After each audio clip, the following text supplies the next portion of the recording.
It's Friday the 17th of February. This is the Climate Alarm Clock. This week's headlines. In Wales, the government puts the brakes on road building over environmental concerns, and an extreme situation in the Antarctic as sea ice levels hit a record low. Hello and welcome to the Climate Alarm Clock, your weekly Irish climate news podcast. I'm Darragh. We've our usual news roundup coming up, and to discuss the week's stories, I'm joined by Anna Pringle and Ciara Daly. Anna, how are you keeping? I'm doing okay, Darragh, thank you. Good. Joining us live from Donegal this week. I've got some beautiful bird song this morning to get me started on the day. Lucky Anna. Great. And Ciara, how are you? I'm flying it. I'm not in Donegal, but planning to make my way to stand outside Anna's house soon. You're welcome anytime, Ciara. Before we dive into the stories, just to let our listeners know that we have set up a buymeacoffee.com. So if you would like to make a little donation for the upkeep of the podcast, you can do that by going to buymeacoffee.com/the climate alarm. And thank you to the people who donated last week. So appreciated. So let's get into our first news story, and it feels like a really good one. I think it's been quite heavy going since the podcast started back, but this is really good news coming from Wales, which is that the government there has put the brakes on road building projects over environmental concerns. So there was a year-long review as part of their National Transport Plan, and all but 15 out of 59 major road building projects have been scrapped. So they've basically introduced really strict criteria for road building projects, that they must not increase carbon emissions, they must not increase the number of cars on the road, they must not lead to higher speeds and higher emissions, and they must not negatively impact the environment. And so when these 59 road building projects were tested under those criteria, only 15 can go ahead, and all of the major ones, all of the big ones have been scrapped. So it's only kind of the smaller projects that have gotten the go ahead. And so obviously there's been a mixed reaction. Environmental campaigners are calling it world leading and brave. Some local leaders have shared their disappointment of the news. So Darragh, are the local leaders saying that it's going to destroy rural life in Wales? That was what I was thinking as I was saying local leaders. I was picturing some local leaders here. Galway Ring Road councillors, for example. And I think it's easy. Yeah, it's easy to imagine the kind of stuff that they were saying. Yeah, so they were giving out that there was no alternative solutions, like that. You know, these plans were being cancelled, but there was nothing else being offered up in their place, and that the local infrastructure that existed needs improvements, which I suppose is, if roads need to be improved, they need to be improved, but at what cost? There was a call, one of the people in opposition to these cancellations of the projects, they had kind of criticised, and it's a term that you hear so often, that we needed more joined up thinking, because you can't just cancel these projects and not have an alternative. But then there was something from the Minister of Climate Change. He had said, that they were not going to get to net zero unless they stopped doing the same thing over and over. And really that's an example of joined up thinking, because you're looking at the big picture versus just what's happening on a local road. So maybe you don't have the alternative here and now, but he's looking at that big picture. One of the things he said was like that none of this is easy, but neither is the alternative. And that's really what we need to focus on, the alternative, which is death for all the planet. That frames it very, very well. I think that kind of shows the vision and maybe the understanding of the issue that led to this decision. Well, it does, and it makes you realise that we'll all have to change, and changes have to be made, and it's better than the alternative. I mean, I'm sure Wales has perfectly good roads as they are, just like parts of Ireland arguably don't have great roads, but we can still get where we need to go on them, and building new roads just generates more traffic. But yeah, so it's really good news, and it's really good to see these road building projects taking climate change into consideration. I suppose when I took a step back from it, should this really be big news? It feels to me like this is the least we should expect. Yeah. It's like, hey guys, we're going to take climate change into account in our infrastructure building decisions. And obviously this is huge progress and it's a world-leading decision in some ways. But if you think of it in terms of climate change and where we are, and that metaphor of us not taking climate action is like us driving a car towards a cliff edge and we've still got our foot on the accelerator. This action, it's not like we're doing a U-turn. It's not like we're even pressing the brakes. We're just taking our foot off the accelerator. You know, we're just stop making things more worse. It's not going to bring emissions down. It's just going to keep them the same. So it's a huge progress, like level of progress compared to where we've come from. But also, like, it's the least we can expect. But and also, no like, offense to anyone, but it's Wales. It's not, the US or China or Germany. Anna, low blow. There'll be no buy me a coffees coming in from Wales. No, I love Wales. Anyways. It's a beautiful country, but it's not, and it's great when people always say, "What can small countries do?" We get that argument a lot in Ireland. Why should we do anything? And I think it's amazing that they're showing leadership. But I wish it was the US or France or Germany or a bigger country that was doing it.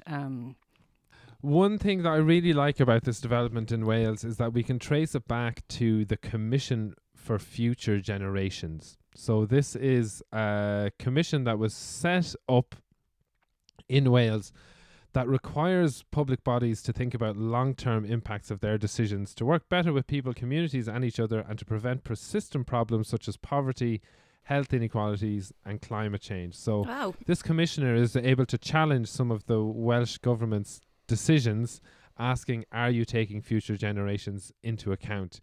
And you can trace back that in 2017, the Commissioner for Future Generations put in a submission to a road building project for a motorway extension in 2017.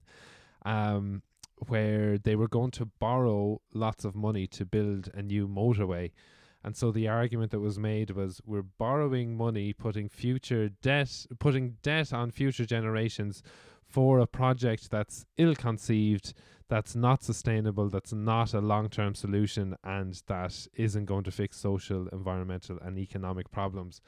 And from there, then that project was delayed, and then a wider review of transport happened, and it led ultimately to this review and this decision that we heard about this week. So a really innovative commission that they have there. Amazing. Making an impact. That's pretty cool, because at the face of it, it sounds like a bit of a wishy-washy title, but it's actually doing really big, important things.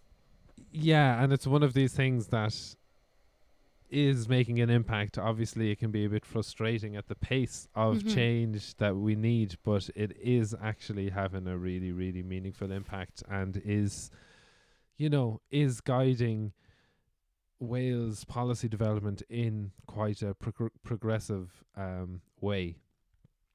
And I suppose the Irish lens and angle on that is that just a couple of weeks ago, the Green Party's TD Mark O'Cahasey brought forward a bill to establish a future generations ombudsman in Ireland that would have similar powers. So the ombudsman, it kind of, we can go and complain about the state of the nation to these, like, if we have qualms about how the future is going to be affected, people in the future are going to be affected, we can go to this guy and let him know. Or a woman, can be a woman too, Darragh. Yep. An ombudsperson should be. Yeah, that's it, Anna. Yeah, exactly. So it would be the establishment of an office that would have similar powers to the one in Wales. Oh, Ireland. So, so we'll keep an eye on that. Well, yeah, let's see how that goes. Anna, this is a positive story. I mean, Leave your pessimism at the door. An ombudsman is a good thing. Like the ombudsman for children is a strong voice, but it's more after the fact than preventing things from happening. So let's wait and see. Yeah, I suppose the last thing that kind of occurred to me with this is kind of the contrast between how this has happened, this pausing of road building projects in Wales, that was quite systematic in the end. You know, they did a review. They came up with criteria compared to how the Galway Ring Road got scrapped, where it was these people desperately trying to push it through, and then eventually, you know, someone put in an appeal to An Bord Pleanála and said, you know, they're not doing this properly. And it's this really confrontational way of doing it. So it would be great if we could bring some of what Wales brought in, where there's, you know, discussion and consideration and reviews, rather than this kind of adversarial approach that that even the wins come about as like through kind of conflict and courts and stuff, you know. So yeah, if that had been in place here, the Galway Ring Road would never have been approved in the first place. Yeah, I mean, it wouldn't have to been challenged because it wouldn't have been approved based on those criteria. Yeah, exactly. Yeah, so it'd be great to see things heading that way over here. All right, that's enough good news now. Anna, our second story. And now for our weekly segment of Doom and Gloom. And we are going to talk about what has been described as an extreme situation in the Antarctic, as Antarctic ice is now hitting a record low. So it's summer in the Antarctic, and the area of sea ice around the continent of Antarctica is smaller than it has ever been. Scientists are reporting that they've never seen such an extreme situation before. And this isn't even the end of the melting season, so they're expecting it to shrink even further before the summer is over. Yeah, so when I was looking at this, I think the Arctic sea ice is very... it's been very easy to see the reduction of that. But up until a couple of years ago, there was no real clear pattern with Antarctic sea ice in terms of seeing how climate change was affecting it. And now suddenly in the last few years, just as you say, Anna, the extent of it has really, really disappeared. And suddenly it seems like things are happening much faster than was expected. Arctic and Antarctic, which one is which? So the Arctic is at the North Pole and the Antarctic is at the South Pole. But Arctic sea ice is literally in the sea, whereas the Antarctic is a massive continent with land ice, but also there's sea ice surrounding the continent. So the reason Antarctic sea ice is so important is because if you think about it, it's kind of it's holding back the ice that's on the land.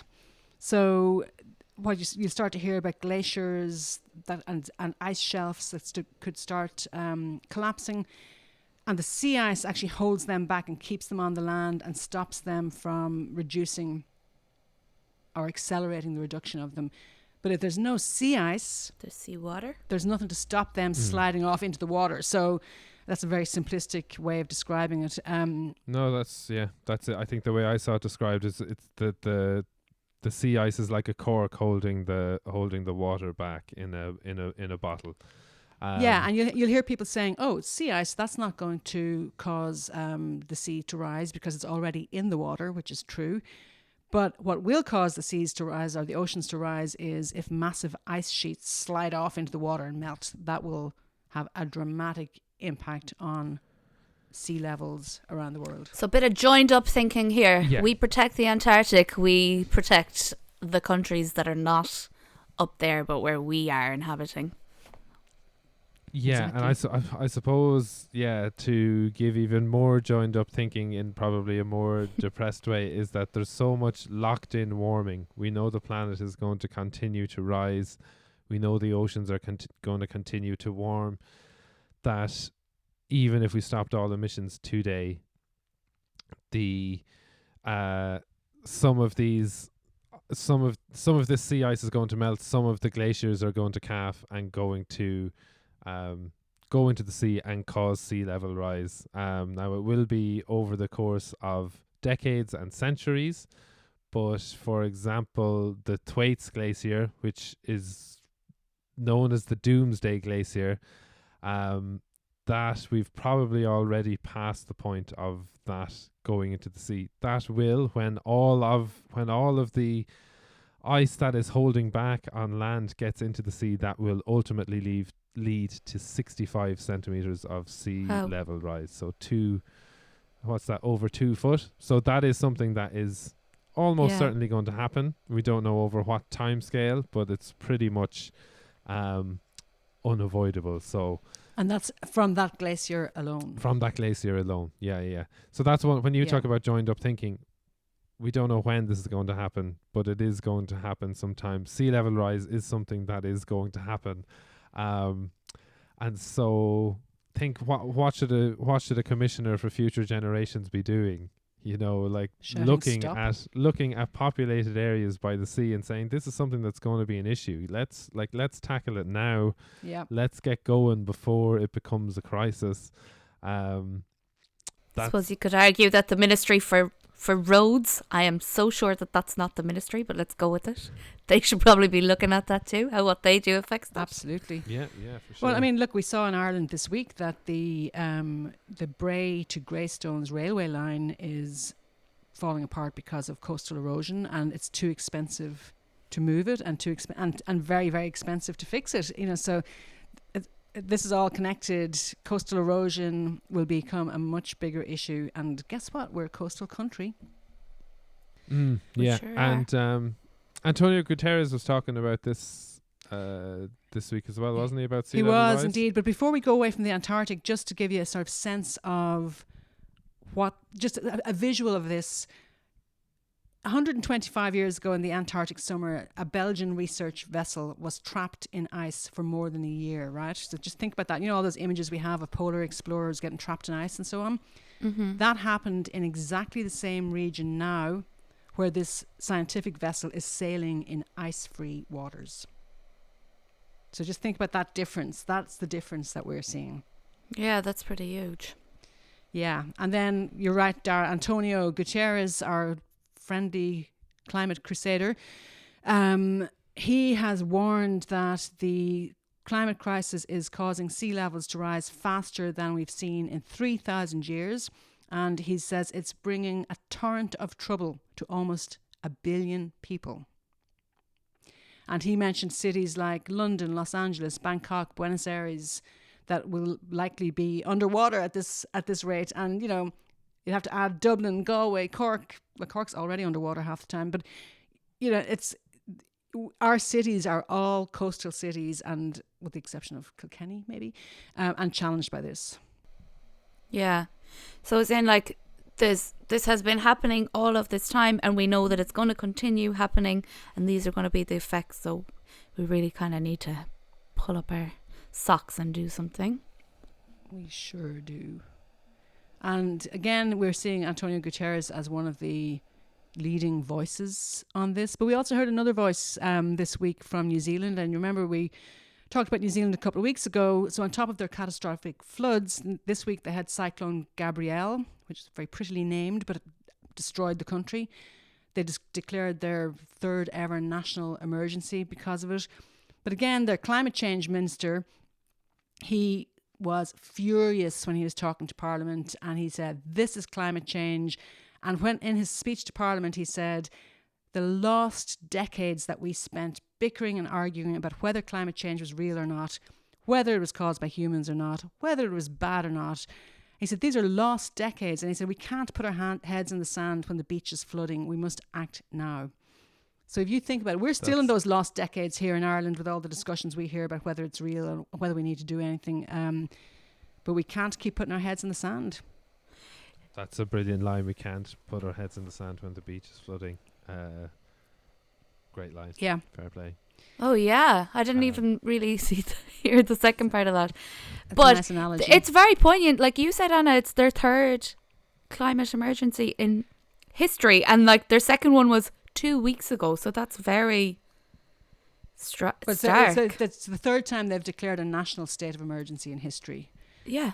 2 weeks ago, they had more regional massive flooding, record flooding. Now they've had a record cyclone hit, and sea levels have risen, more flooding, etc. So yeah, they're getting unprecedented weather events hitting them in a very short period of time.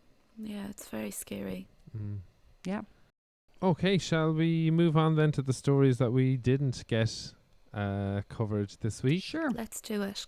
and we'll try to cheer ourselves up. Can we find anything to cheer ourselves up? I'm not sure. I can give you one. Once again, probably not happening at the speed that we would like, but the EU Parliament has voted to end the sale of petrol and diesel cars by 2035. Woohoo! So that's something. Maybe it will be the kind of thing that will get pushed further and further forward. You know, that kind of signal has been given to car manufacturers now that the EU won't be buying any more of those cars. So hopefully that causes them to change their business model and maybe get to that target faster. Let's hope so. And then we had some good news about fossil fuel boilers here as well, didn't we, Darragh?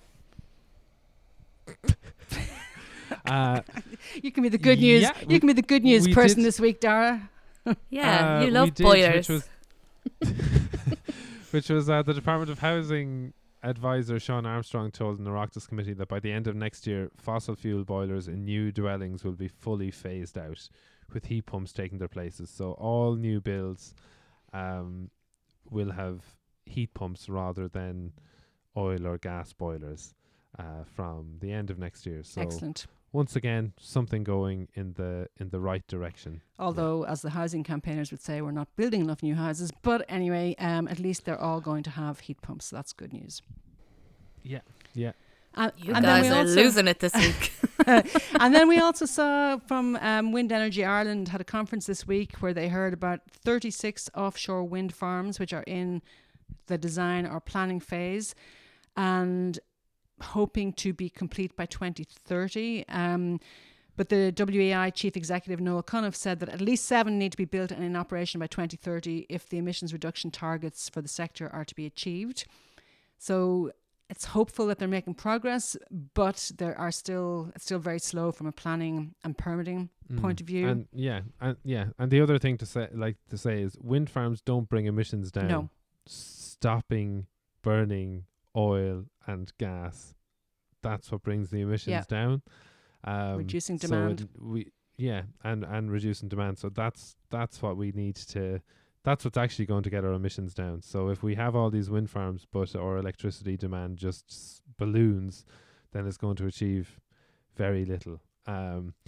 But another positive, I suppose, was that a survey that was done, was as part of the conference, found that 80% of Irish people are in favour of wind farms. Yep, good work.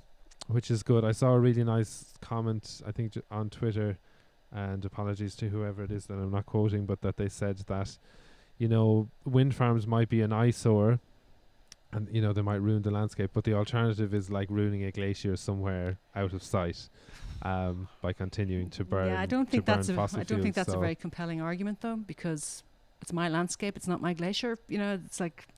Well, remember we covered that stories a while ago, maybe last year, about we were going to lose some of our beaches. I love my beach up in County Donegal, and that's going to be gone in like 20 years, and it is going to be gone. It's not two ways about it. So that's maybe not an eyesore, but it's a loss of something. That's more compelling, yes, from a selfish point of view. Yeah, but it is just that out of sight, out of mind thing that, you know, that we don't see the environmental damage that is done in oil fields and gas fields. In Ireland, we don't,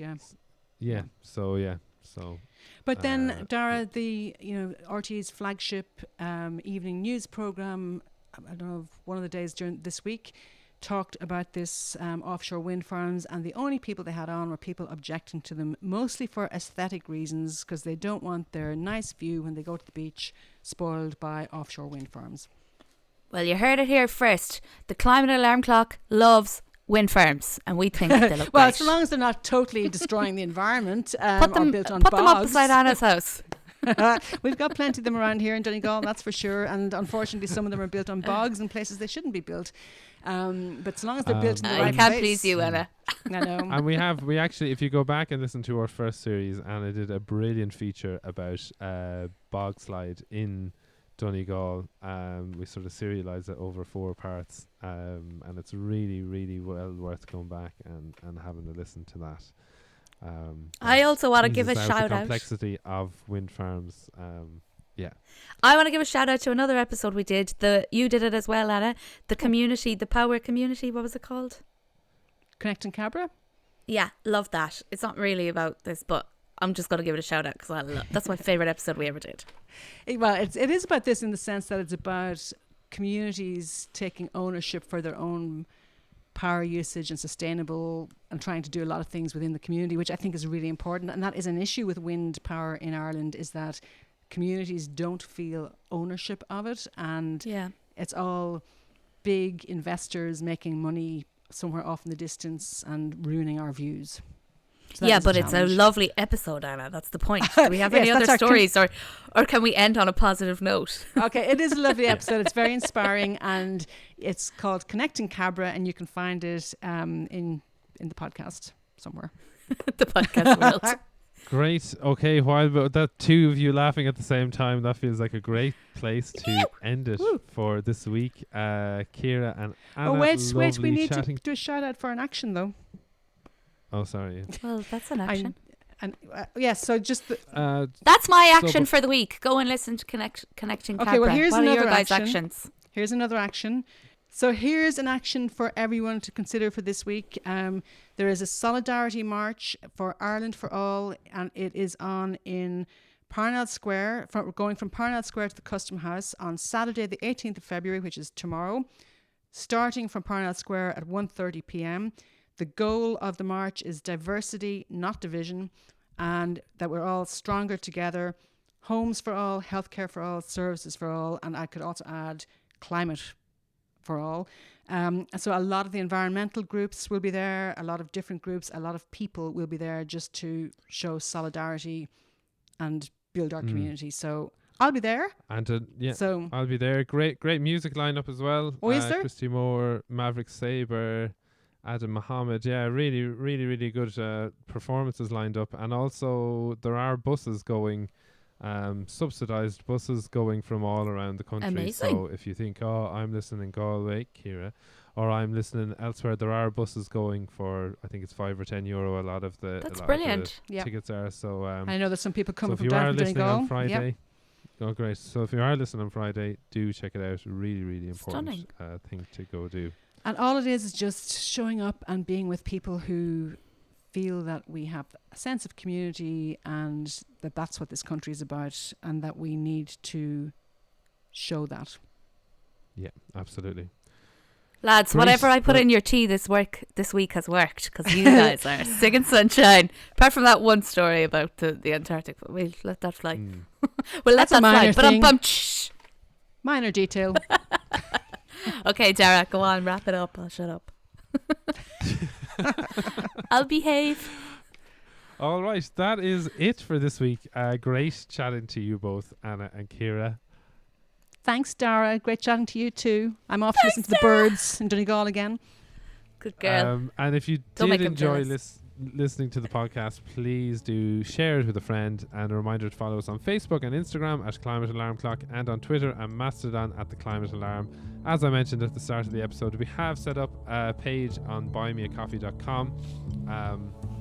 Please give us your money. If you do want to contribute to the sort of running costs of the podcast, you can donate somewhere there. That is it for this week. Until next week, goodbye. Bye. Bye.